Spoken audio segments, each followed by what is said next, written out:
छगन भुजबल साहब। मेरे सारे भाइयों और बहनों, पहले तो मैं हम सबके जो है देवता है, भगवान है, महाराज शूर सिंह सैनी, भगवान गौतम बुद्ध, चंद्रगुप्त मौर्य, सम्राट अशोक, महात्मा ज्योतिराव फूले, सावित्रीबाई फूले, इन सबको मैं जो है प्रणाम करता हूं।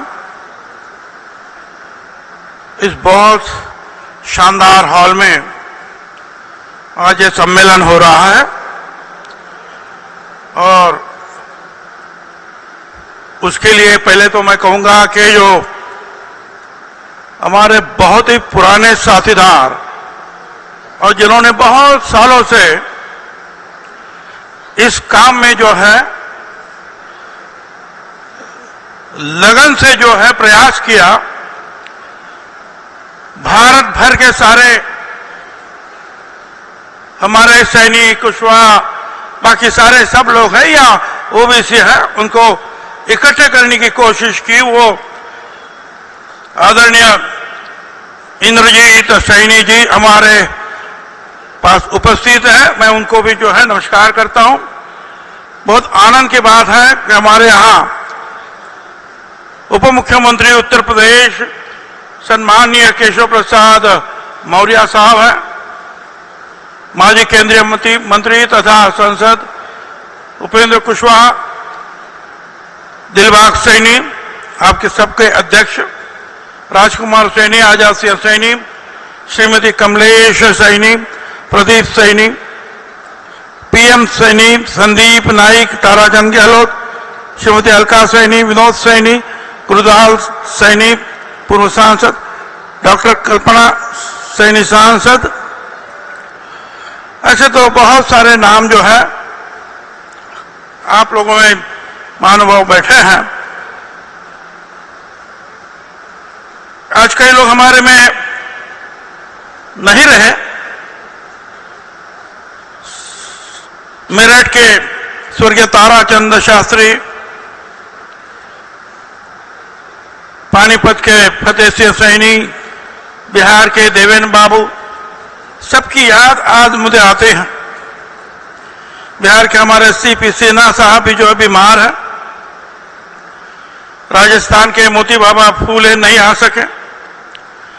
मगर सभी लोग जो है जिनका मैंने नाम लिया अभी, ये सभी ने जो अपने जिंदगी में इस एकता को बढ़ाने के लिए काम किया है, इसके लिए मैं सबको धन्यवाद देना चाहता हूं।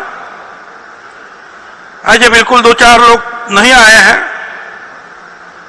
जो हरियाणा से आते हैं। भूतपूर्व सांसद राजकुमार सैनी है, जय भगवान है, शिवपाल सैनी। ठीक है, मैं तो पहले ये चाहूंगा कि आप सब लोग जो है आपस में अगर कुछ मतभेद तो नहीं है, हो सकता है कि कुछ गलतफहमी में हो। हम सबको चाहिए कि हम एक साथ रहे, एक साथ चले, एक साथ लड़े। आज इसकी आवश्यकता है। हमारा एक एक शख्स बहुत महत्व रखता है।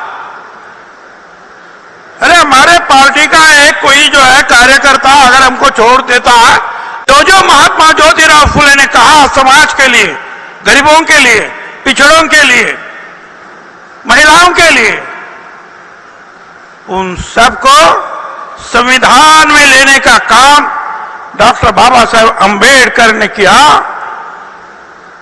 बाबा साहेब अंबेडकर, जैसे मैंने कहा, महात्मा ज्योतिराव फूले को गुरु मानते थे। उनका भी जो है 14 तारीख को जन्मदिन है। मैं उनको भी प्रणाम करता हूं, क्योंकि उन्होंने जो संविधान बनाया, सबको जो एक वोट का अधिकार दिया, महिलाओं को अधिकार दिए, पुरुषों को तो अधिकार उन्होंने दिए।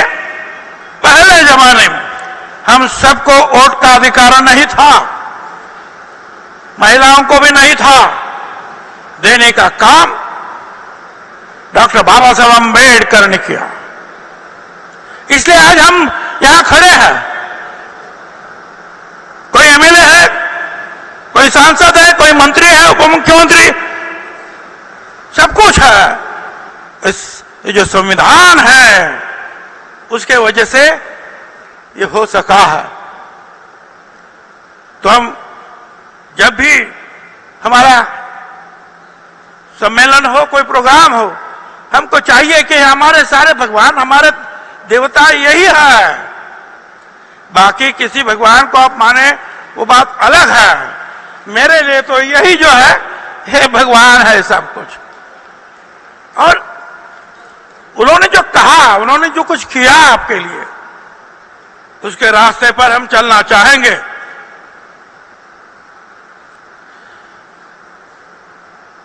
आप जानते हैं जब से मंडल आयोग की सिफारिशें लागू हो गई, हमको आरक्षण मिला। कई जगह पर 27% मिला, कई जगह तो ये 9%, 10%, 15%। हम पहले से बोलते आए हैं कि जब मंडल को स्वीकार कर दिया है तो हमको जो है 27% आरक्षण पूरे हिंदुस्तान में मिलना चाहिए। और ये जो ओबीसी समाज है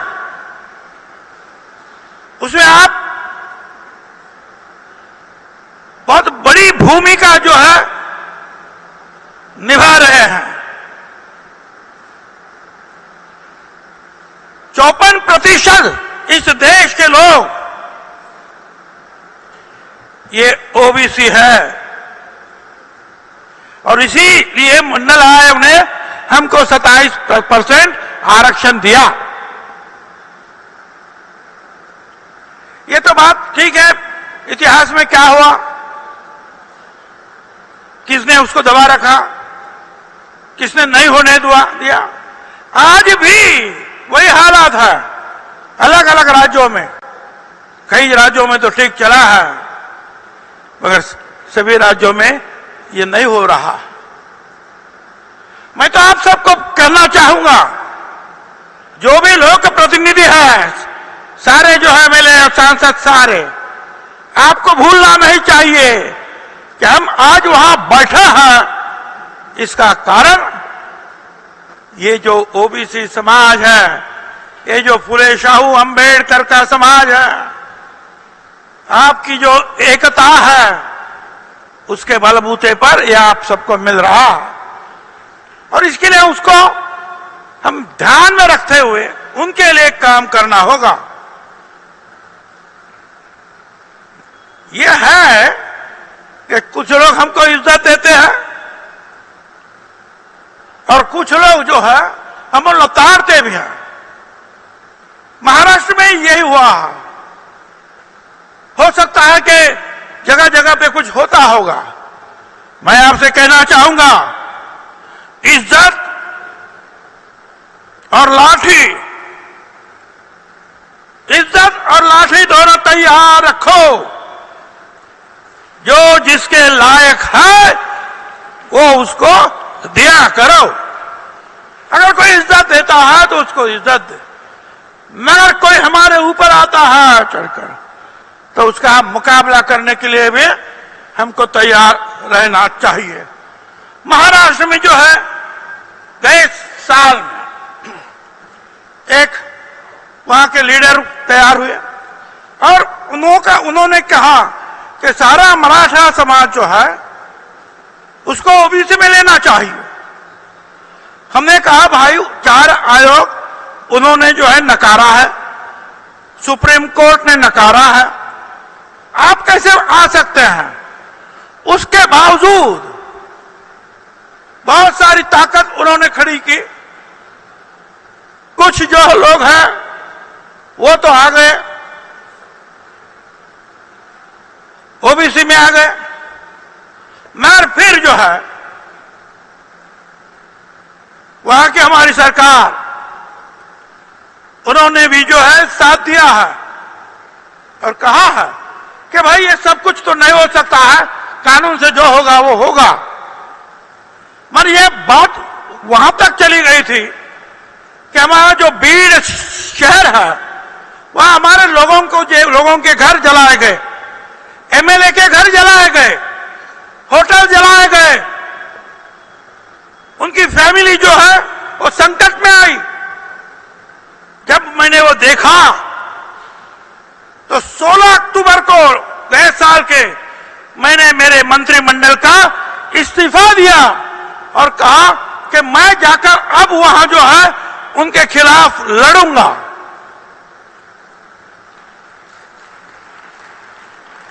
फिर हमारे उस समय के मुख्यमंत्री और उप मुख्यमंत्री ने कहा कि भाई आप मीटिंग ले लो, जो बोलना है बोलो, मगर इस्तीफा की बात मत करो।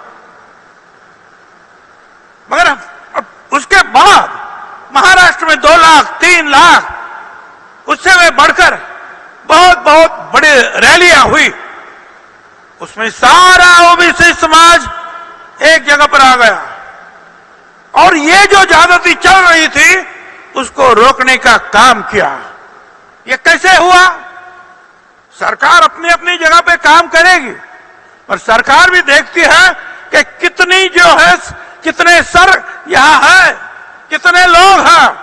अगर लोग एकजुट होते हैं, एक जगह पर होते हैं, तो हमको कोई धक्का नहीं लगा सकता। मगर हम इर्द गिर्द जो है कोई इधर गया कोई उधर गया, फिर तो जो है बहुत कठिन होगा। हम पहले से गए 35 साल से बात कर रहे हैं कि हमारी जनगणना होनी चाहिए। क्यों होनी चाहिए भाई? कुछ भी देना है तो लोग कोर्ट में जाते हैं और कोर्ट पूछता है कि भाई तुम्हारी संख्या क्या है। हम लोग चाहेंगे और वो बोल रहे हैं 1931 में हमारे ओबीसी की जनगणना हुई, वहां 54% लिखा गया।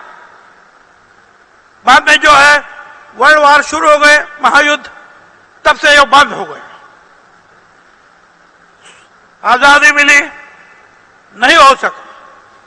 2010 हमारा लड़का समीर भुजबल सांसद था और हम सारे लोग समता परिषद के सुप्रीम कोर्ट में गए। सुप्रीम कोर्ट ने सरकार को पूछा बताइए क्या करना। मैं समीर को बोला कि आप सांसद हो, कोर्ट की लड़ाई तो लड़ते रहेंगे, आप लोग जो है पार्लियामेंट में इसको उठाओ। सभी ने पार्लियामेंट में उठाने की कोशिश की। वहां फिर स्वर्गीय गोपीनाथ जी मुंडे, लालू प्रसाद जी यादव, मुलायम सिंह जी, मायावती, सारे लोग, शरद पवार, सारे लोग खड़े हुए और कहा कि हाँ भाई इनकी जनगणना होनी चाहिए। प्रणब मुखर्जी आए हाउस में, पार्लियामेंट में, उन्होंने कहा कि जनगणना करेंगे। हमने बोला ठीक है। सुप्रीम कोर्ट से हमने हमारी केस वापस ली। आगे क्या हुआ? जो जनगणना सेंसस कमिश्नर ने करनी चाहिए वो उन्होंने क्या किया, अगर गांव की है देहातों की तो ग्राम विकास आरडीडी डिपार्टमेंट करे, शहर की है तो यूडी डिपार्टमेंट नगर विकास। अब उसमें फर्क यह है कि सेंसस कमिश्नर करता है जो 10 साल में करता है, उसमें अगर गलत कोई अपनी जो है जानकारी देता है तो उसको सजा है, गलत जानकारी दे दो। मगर वो नहीं हुआ। और फिर जेटली साहब 2016 में कह गए कि भाई ये ओबीसी को फंड्स देना चाहिए, जैसे हम दलितों को देते हैं, जैसे हम ट्राइबल आदिवासियों को देते हैं, वैसे इनको भी काफी फंड देना जरूरी है, क्योंकि ये भी लोग बहुत संकट में है। उनकी हेल्थ है, उनके घर है, शिक्षा है। चंद लोग हम जैसे है आगे है, इसका मतलब यह हमारा 54% लोग जो है वो सारे आगे नहीं है, वो आज भी पिछड़े हैं। तो उनके लिए भी कुछ देना चाहिए, मगर उन्होंने जो आंकड़ा नहीं बताया। अब यही है, फिर से हम यही मांग करेंगे भारत सरकार से कि भाई एक तो जनगणना करे, या तो आप कह दे कि ये ओबीसी में, भारत में ओबीसी 54% है, खत्म, ठप्पा लगाइए, तब चल के जो है सब कुछ ठीक होगा। नहीं तो जो हर बार जो है हम कोर्ट में, आज भी हम कोर्ट में मैं लड़ रहा हूं महाराष्ट्र के इलेक्शन के लिए कि भाई हमको जो है पहले ये बताओ 27% जो है हमारा आरक्षण रहे या नहीं रहेगा, बताइए। इसके ऊपर मैं सुप्रीम कोर्ट में लड़ रहा हूं। आज यहां है, फिर वहां है, सब जगह अगर ऐसे ही हुआ तो हमारा आरक्षण खत्म हो जाएगा। हम लोगों के आरक्षण को शायद जरूरत नहीं है, मगर हमारे पीछे जो लाखों लोग हैं, करोड़ों लोग हैं जो पिछड़े हैं, उनको आज जरूरत है। इसलिए मैं चाहूंगा, और ये ध्यान में रखना, डॉक्टर बाबा साहब अंबेडकर ने आपको आरक्षण देने की बात कही संविधान में। उन्होंने कहा कि इसके ऊपर एक कमीशन आयोग निर्माण हो, वो नहीं हुआ उस समय, और इसलिए बाबा साहब अंबेडकर ने इस केंद्रीय मंत्रिमंडल से इस्तीफा दिया। उसमें यह एक कारण बताया कि मैंने कितनी बार कहा कि आयोग बनाइए ओबीसी के लिए, मगर नहीं बनाया गया। तो ये एक प्रमुख कारण था, डॉक्टर बाबा साहब अंबेडकर ने अपने केंद्रीय मंत्रिमंडल का इस्तीफा दिया। हमको ये नहीं भूलना चाहिए, ये इतिहास है जो हमारे लिए लड़े, तकलीफ उठाई है। तो ये सारी बातें अब हम बहुत सारे लोग बोलेंगे, मगर एक है, सब लोग एक साथ रहेंगे, लड़ेंगे तो आगे बढ़ेंगे। नहीं तो जो है फिर जो है पिछले दिन जो है फिर से आए। बदल जाओ वक्त के साथ, बदल जाओ वक्त के साथ, या वक्त को बदलना सीखो, मजबूरियों को मत कोसो, हर हालत में चलना सीखो। ये नहीं हुआ, वो नहीं, लड़ेंगे और जीतेंगे भी, लड़ेंगे और जीतेंगे भी। मगर इसके लिए जो है मैंने कहा कि आपकी जो है एकता होनी चाहिए। मैं आप सबको कहना चाहूंगा, महात्मा फूले पर आधारित फूले चित्रपट सिनेमा आ रहा है। अब उसमें भी लोग रोड़े डाल रहे हैं, इसमें यह है, उसमें वो है, वो काटो वो काटो। हालांकि उस सिनेमा में पूरा इतिहास महात्मा ज्योतिराव फुले, सावित्रीबाई फुले का है, जिन्होंने महिलाओं को शिक्षा देने के लिए पहला कदम उठाया। सावित्रीबाई फुले स्कूल में जाती थी, लड़कियों का स्कूल जो 1 जनवरी 1948 में खोला गया, तो उसके ऊपर गोबर मारते थे, पत्थर मारते थे, फिर भी सावित्रीबाई फुले पीछे नहीं हटी। तो ये ऐसे हमारे लोग, ये अगर हम बताते हैं फिल्म में तो बोले ये मत बताओ, वो मत बताओ, वो मत बताओ। क्यों भाई, ये इतिहास है। आज कल जो है संदर्भ बदल गए हैं, शायद वो हालात आज नहीं है शायद, मगर जो हुआ इतिहास, तो इतिहास के जैसे ही बताया जाएगा। मैं आप सबको कहना चाहूंगा, हम लोग कितने भाषण करें, कितने लिखे, मगर अगर पर्दे के ऊपर अगर वो दिखता है कि महात्मा ज्योतिराव फुले, सावित्रीबाई फुले क्या थे, तो फिर हमारे लोगों के दिमाग में आएगा, समझ में आएगा, हमारे नौजवानों के समझ में आएगा।